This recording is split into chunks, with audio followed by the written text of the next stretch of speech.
Dünya Abhaz Abaza Kongresi halkımızın birliği, bütünlüğü ve güçlerimizin daha iyi kullanılabilmesi adına çok önemli bir kurum diye bakıyoruz. Biz Türkiye diasporası olarak da gerçekten bu kongreye çok değer atfettik, çok önem verdik. Umudumuz odur ki biz bundan sonraki işte dün kongrenin son günüydü. Dünden itibaren bence bütün dünyadaki Abhazlar için çok önemli bir dönem başlamıştır. Bunu doğru değerlendirir isek iyi bir programlama ve doğru bir yol haritasıyla çok güzel şeyler yapabiliriz. Bu hem diasporadaki insanlarımızın hem de burada ana vatanımız olan Abhazya'nın kalkınmasına, gelişmesine ve tanıtımına çok önemli katkılar sunacaktır. İnanıyorum ki farklı kültürlerin ve farklı ekollerin yetiştirdiği insanlarız biz.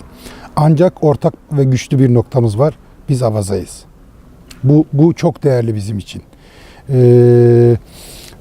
Dünyanın yaklaşık yanlış değilsem 30-34 ülkesinde yaşıyoruz. Değişik ekollerle yetişmiş, dünyanın tüm sistemlerini bilen, uluslararası ilişkileri bilen, ticareti, kültürleri tanıyan insanlar topluluğu haline geldik.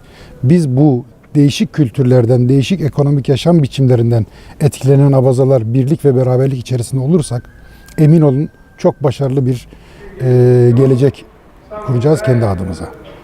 Evet, Musa Egzekov ben tanıyorum. 3-5 yıllık bir tanışıklığımız söz konusu. Bir kere çok başarılı bir insan ve mütevazi bir insan.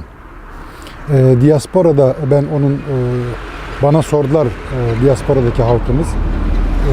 Dedim ki insanları tanımak için yaşam biçimlerine bakacaksınız ve bu yaşam biçimlerinden bunu ekonomik, sosyal, kültürel anlamda bir de kendisinin bu sahip olduğu yetenekleri nasıl kullandığına bakacaksınız. Musa gerçekten çok mütevazı, akıllı, bilgili ve sevgi dolu bir insan. Dost canlısı, halkı için yüreği atan bir insan. Ben bunu gördüm Musa'da. İnanıyorum ki ben onun Türkiye'deki başkan yardımcısı olarak dün seçildim. Aynı yöntemde, aynı tarzda düşünen insanlarız diye düşünüyorum. Çok verimli işler yapabileceğimize inanıyorum. Çünkü ben Musa'yı dediğim gibi yaptığı işlere bakarsanız çok başarılı bir insan olduğunu biliyorum. Kendi özel hayatında, ekonomik hayatında ve Alaşara'da yaptığı işleri çok yakinen biliyorum ve çok başarılı buluyorum. Eminim ki Abhaz camiasına, dünyanın neresinde yaşıyorsak yaşayalım, çok büyük katkılar sunacak önemli bir lider diye görüyorum.